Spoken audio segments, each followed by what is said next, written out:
Hello everybody, how's it going?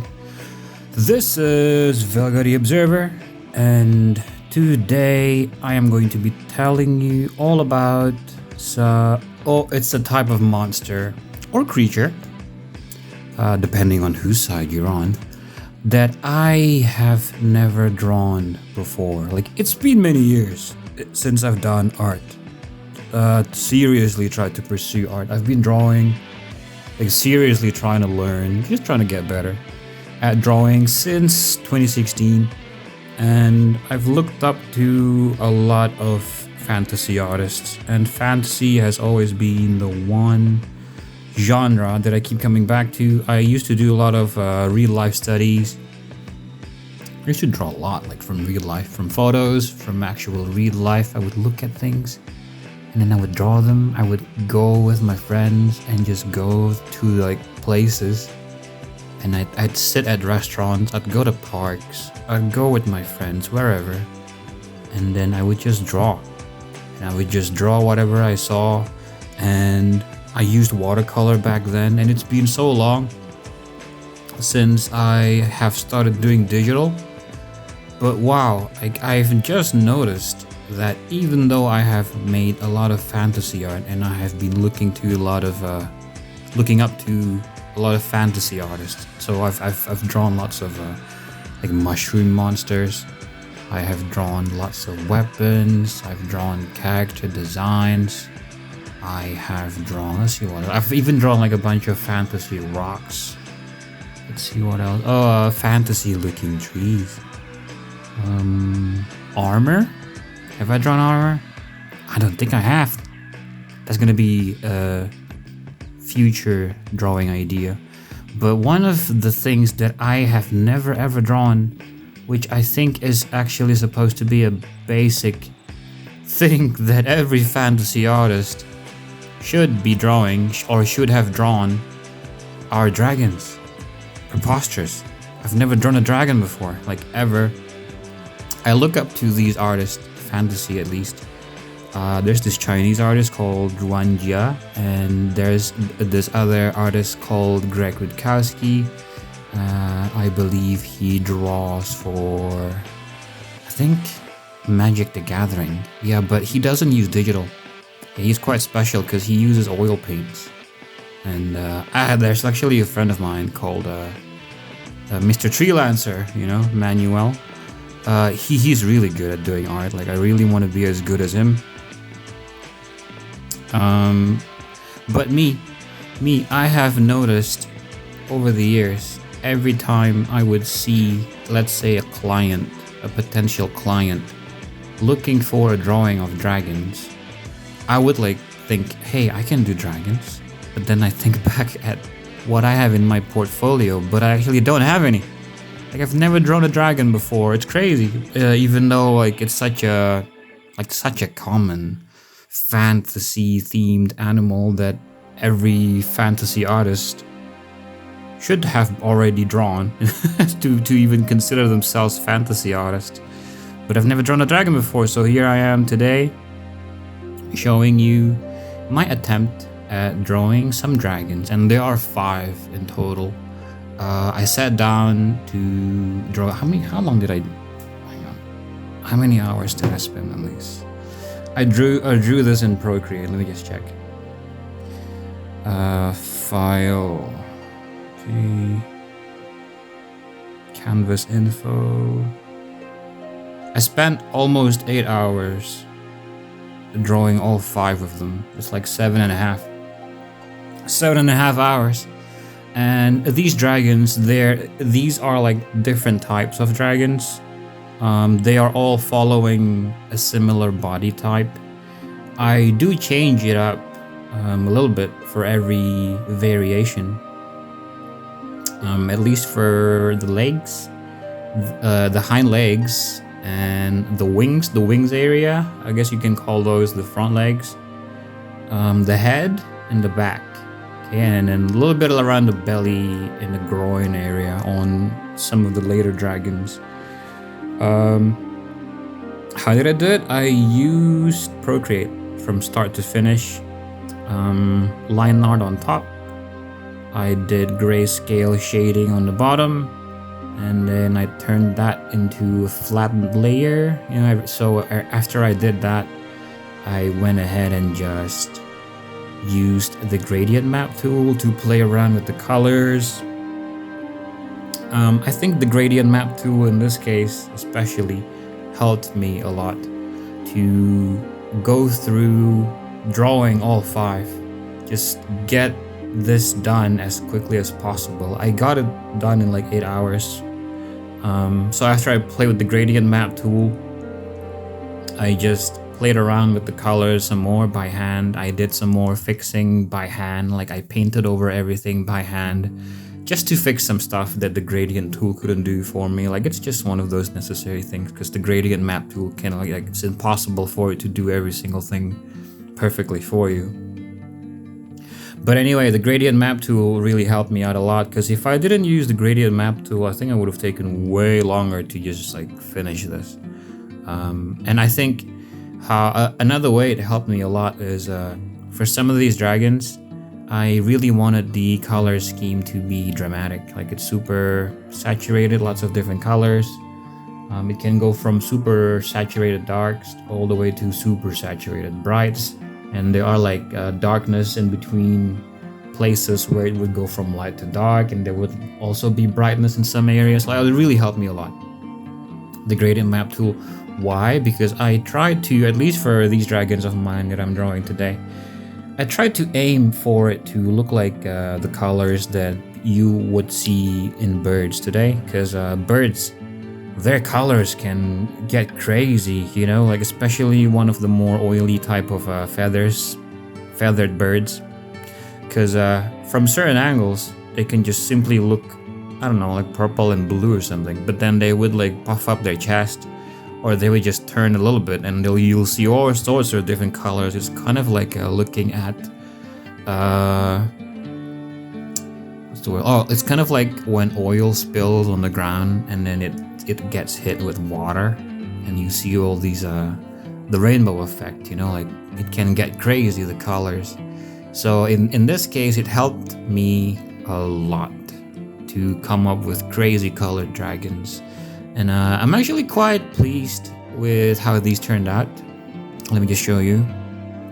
Hang on, I'm gonna get on Clip Studio Paint now. Okay, so this is, I'm on Clip Studio Paint. Why am I on Clip Studio Paint? I didn't do any of this in Clip Studio, but for the sake of presentation, I do think it's amazing to use something like Clip Studio, because everything looks super HD. Have a look at this. This is the first one. This one's a swimmer. As you can see, I made sure for in the back of the head of this dragon, and on its back, it's got these. It's webbed. You know, it's got these spikes. It's got webbing in between, so it can serve as like a sail for when they're underwater. And this dragon is it's like dark blue. I would say it's like the phthalo blue, phthalocyanin blue colored, or like indigo. And I wanted this one to be mostly swimming. Okay, and as you can see, it looks like wings, but it's still not big enough for it to be able to fly. Maybe it can glide, but for a very short distance. Maybe it can just simply break falls, so if it were to drop from like high places, it won't, like, nothing will happen to it.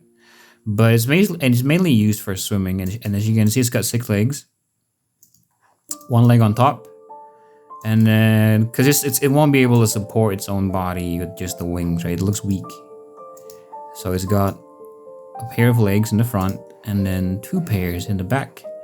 And the pair of legs in the front, the 1 pair, it's got no webbing. The 2 pairs in the back, it's got webbing. So this should help this dragon to swim, and especially the webbing here on the tail. In between these spikes, there is webbing, and then it goes back to like a simple looking, just like a tubular tail, and then at the end it goes back to spikes, kind of like a stegosaurus. Excuse me. And the tail, I didn't change the tail for any of the dragons, but for I think the last 3 dragons, it won't have any of this. The front pair of legs, it won't have that, and I quite like this look because especially the black eyes and the skin color is the scales. The scales are super dark, and I'm thinking because it would be swimming around in the swamps or somewhere where the water is dark, and it being dark colored, kind of like the color of the water it will be swimming in, it would help with its camouflage. And I like how it looks oily and shiny.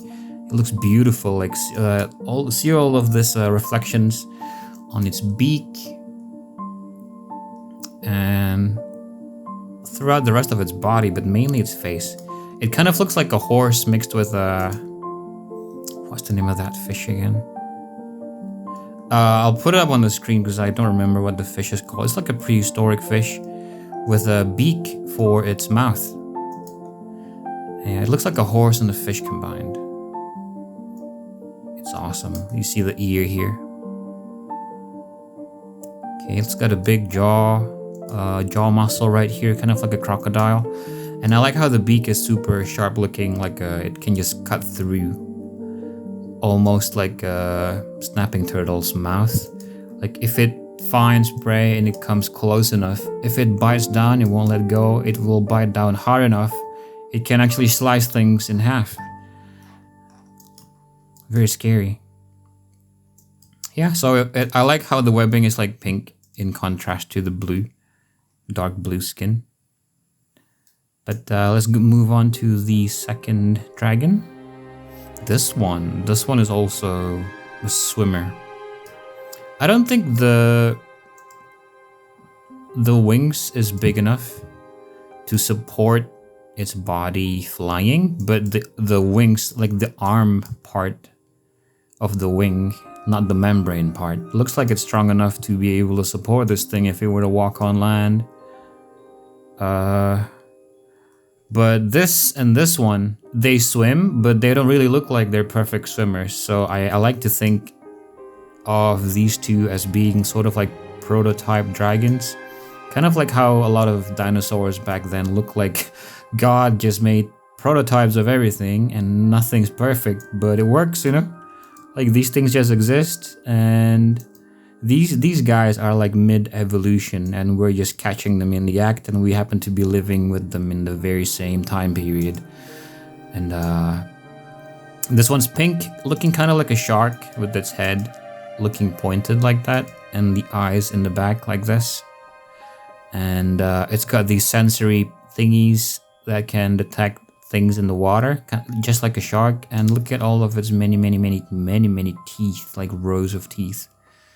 And I made sure to have these spikes underneath its chin to make it look like still like a dragon instead of a fleshy skin. And the inspiration for this is actually the pink dolphins, like if you've ever heard of them. I suggest looking it up, actually. They look cute. Pink dolphins, they're freshwater. They live in the Mekong River. I believe it stretches from, if I'm not wrong, through Thailand at least. And I don't know if it goes all the way to China. Maybe it starts somewhere in the southern part of China, but I'm not sure. But it for sure goes through the whole Thailand. And they're pink and they're freshwater and they look like this. They have no scales. And I do think, since this is a dragon, it should have scales, but I just like the color scheme of the actual animal of the, the pink dolphin. So I applied that here. As you can see, the tail is no different than the other dragon that I showed you. See that? It's the same, it's just different colors. The hind legs, the two pairs of hind legs are the same. The spikes don't have any webbing.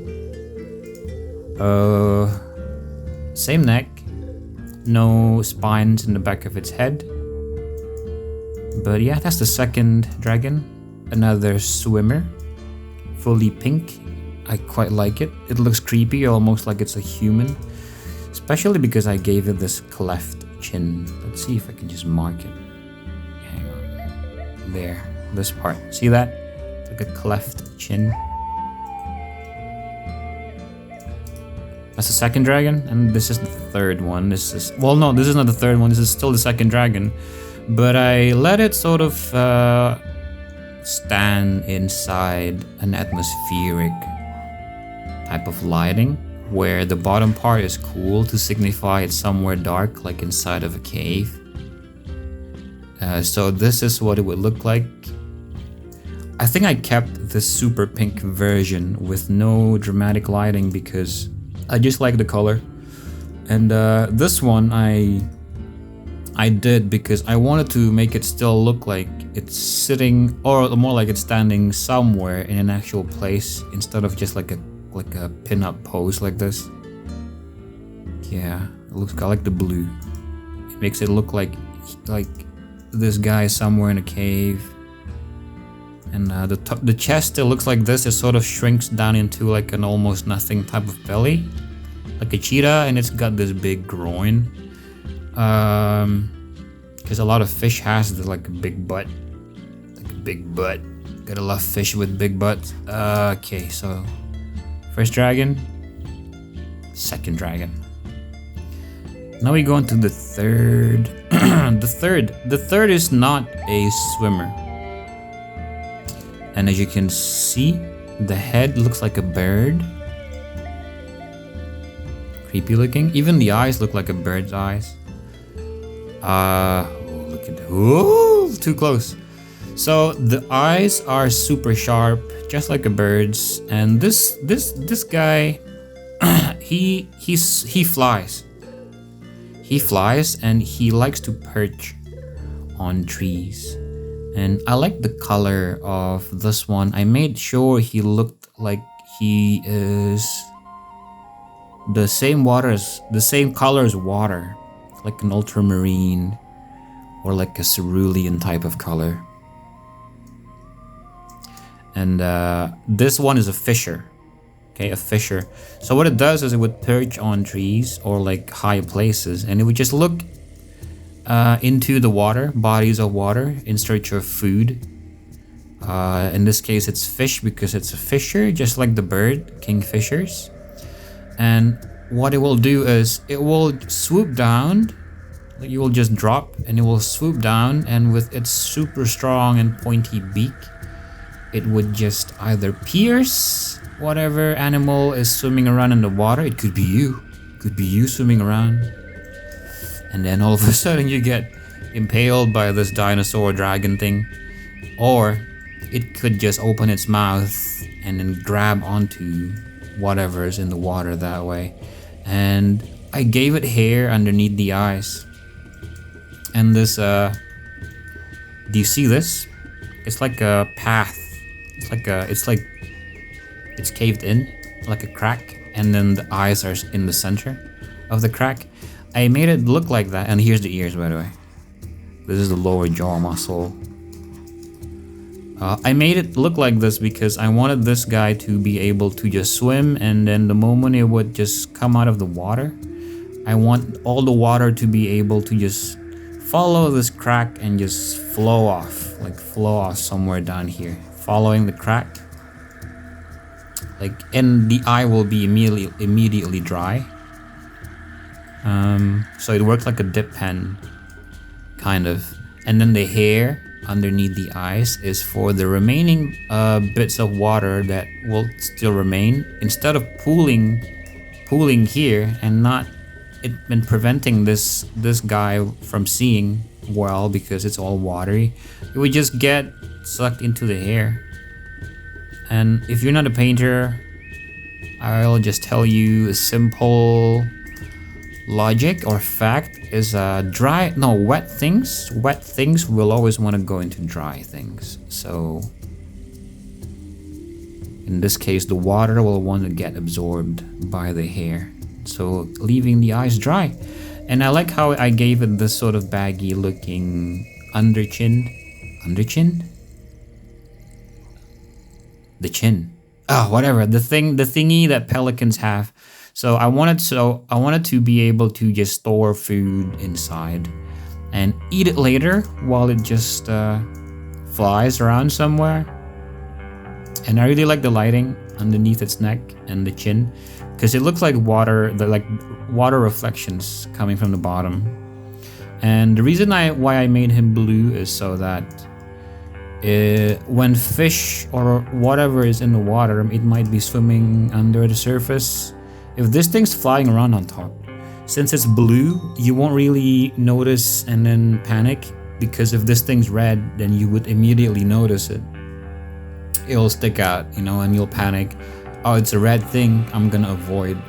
Maybe some animals would have already evolved to a point where they would be able to recognize red means danger, but this guy has evolved enough to be able to just turn blue.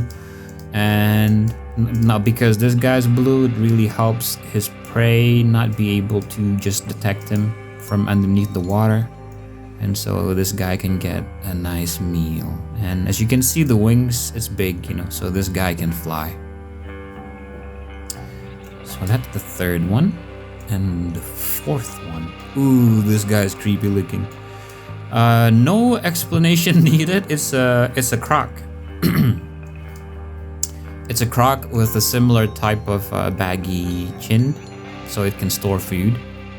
And this guy would, I imagine, this guy would be able to fit right into the foggy marsh or the harvester woods where the rat scouts live and forage for food in northern Glaive. Even though I did try to make it look like a dragon, it looks kind of like a dog. I don't know about you. The way it smiles, I guess, it looks kind of like a dog, so I might call it a dog-faced dragon. And spikes in the back of its head, eerie looking yellow eye. It's got this protruding eye on top, just like a crocodile or an alligator. Wait, do alligators have that? I don't think they do. I think only crocodiles do. I'm not sure. Spikes in the back of its back. And then there is this these strokes that I've done to indicate scales, like reflections coming off the scales. It looks cool. And since the color of the water is greenish, the color of the water in the foggy marsh is greenish, and the harvester woods is dark, and it's got this sort of brown-green sort of tone to it. I think this guy would fit in very well there. This is one of the creatures the rat scouts will be avoiding, so they don't get killed. Number 5, the last one. I quite like this one. He's got a short face. You know what this one reminds me of? This one reminds me of like one of those tiny fishes that you see in gutters. It's just tiny fish. Like fish no one wants to eat. Like those tiny fish that are just so reflective. Like, I don't really know what they're called. Are they called bait fish? I'm not sure, but I think there's another fish that I know of that is just super reflective, and it's called the oarfish. And I think to an extent, tuna is also very reflective. Yeah, tuna. The skin is like it's like a mirror. It's like the back of a disc, like the back of a DVD. It's super reflective. And it's looking blue, and I'm not quite sure yet if I want to make it blue because it's just got blue skin, or is it because it's reflecting the blueness of the environment it's standing in. And I love what I did with the shading on the face. See that? It's following the contours of the face. It's got a short face. I might call this one a short-faced dragon, or like a parrot dragon. Also, all of the names for these dragons are not fixed. So you can, if you have any suggestions, you can go ahead and let me know down in the comments below. And as you can see, it's like I like how it's following the contours of the face, like the highlights I did, and the shadows too. It's following the contours of the nose. I think that the nose is supposed to like end somewhere here. You just scribble, scribble, scribble, like that. It's supposed to be like that. And then there's, you know, spikes in the back of its head, spikes in the back of its back. Wait a minute, spikes on its back. And then same tail, but I did give it more of a texture, like scales. Oh, it kind of looks like fur, doesn't it though? Instead of scales. And I wanted this one to be able to breathe fire, which is why the underside is glowing. It's like it's ready to burst. And I like what I did with the wings, the membrane part, because it just looks like it's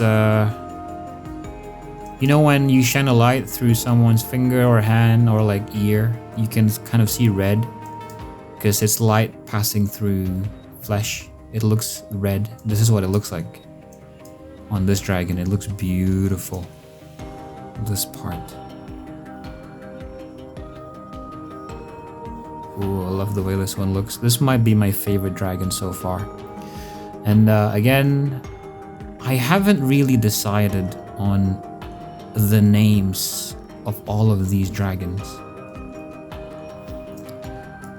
but I know this one swims, this one also swims, this one is just another version of this one, but this one flies and swoops down, this one flies as well, and this one flies but it breathes fire.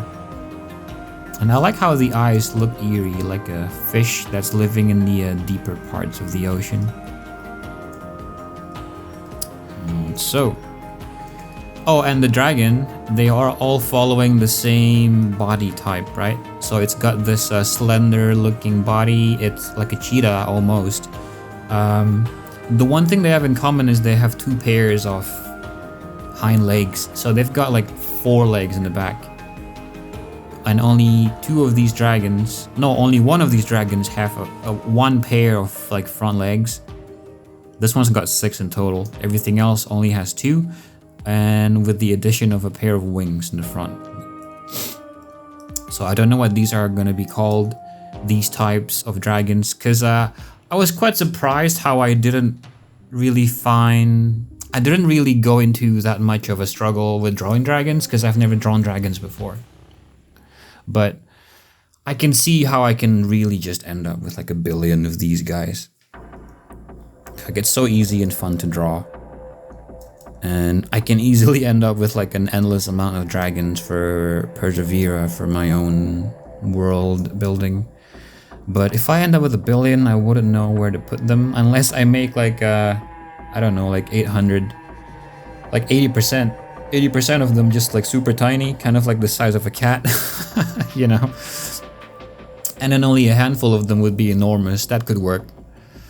But I haven't figured out the type, like what I should call these types of dragons. Oh, and this is a bit dark, but I'll show you here.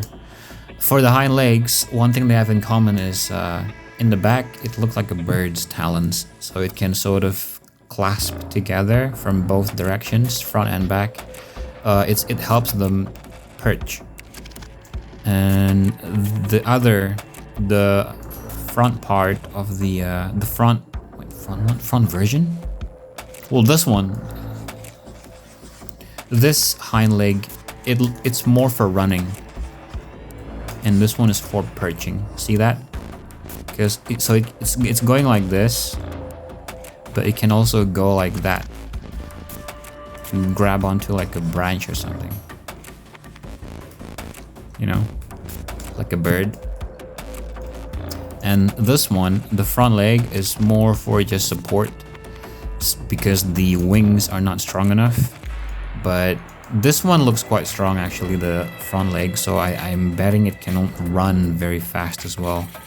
Because even though it can swim, it cannot breathe underwater. It's still a lizard, you know, it breathes using lungs. So it needs to come out and breathe air before it can swim again. All of them do that. They're not fish. They're still dragons. They're still lizards. And I don't know what to call these types of dragons. I might call them stampede dragons, because they've got, at least this one. This one's got a lot of legs. This one's got a lot of legs. It's got 6 legs in total. But since the other ones only have 4, I might call them spider dragons. I'm not sure. Let me know if you have any good suggestions down in the comments below. But I think that will be all for today. Like, I'm just quite happy I was able to get this done fairly quickly. And I had a lot of fun designing these dragons. This one's like horse-faced. This one's shark, dolphin-faced. This one's kingfisher-faced. This one's like a crocodile / alligator. And this one's, I don't know, like an oarfish. I'll put up a picture of it on the screen right now so you can see. I think it looks a lot like the oarfish, actually. But yeah, I had a lot of fun, and I will definitely be putting these into my own world building. If you are interested in knowing more about my world Persevera, go ahead and check out this link right above. Click on this so you can watch. I got a lot of other videos in my channel where I design other things like monsters, environments, forests, items, weapons. Did I say weapons? Weapons, even like crazy looking monsters like dinosaurs that looks like a human, or like a dinosaur sized human is more like it. It's called a dredge beast. Yeah, I got a lot of good stuff, good videos on my channel you can just check out. Don't forget to like and subscribe. Hopefully it helps the algorithm so more people can find me and enjoy this together. But if you have any questions, go ahead and ask down below. Again, I did not use CSP for this. I used Procreate. I'm only using CSP just so I can show you better for presentation purposes. But I hope you had fun seeing this and listening to the lore. And these will be going into my world. Let's see if I can just open up. Hang on. It's somewhere here. A map of Northern Glaive. Here it is. There we go. Let's see if I'm recording. I'm still recording. Okay, good. So, Northern Glaive is a northern part of a big continent called Glaive. The continent of Glaive itself is massive. Let's see if I can find it. You know what? Can't find it. Can't find it. So we'll go back to Northern Glaive. I'll show you a picture right here instead. So this is the continent. It's huge. Only one of the continents that's going to be going into my world. And in the northern part of this continent is called Northern Glaive. This isn't even the full northern part. It's like the right part, the eastern part of Northern Glaive. And as you can see, these days I have been expanding lore and designing things for the Foggy Marsh. Okay. And then where the Rat Scouts live, which is still in the Foggy Marsh, and the Harvester Woods. This is brand new, Harvester Woods, still fresh. You can watch a video of it in my channel. I did recently of it. But yeah, I can't wait to just make more lore for the rest of Northern Glaive before at least this eastern part of Northern Glaive, before I go like this way, you know, to the western part. That part is gonna be where the elves live, and it's also a civilization of like fucked up monsters who are always inbreeding. Kind of like the Targaryens, but they look ugly instead of pretty. And I also can't wait to go here very soon. Gaelrond. Although I think I'm gonna rename it Gaelrend, so it's gonna look like this. Like that, Gaelrend. Yeah, I'm gonna do that real soon.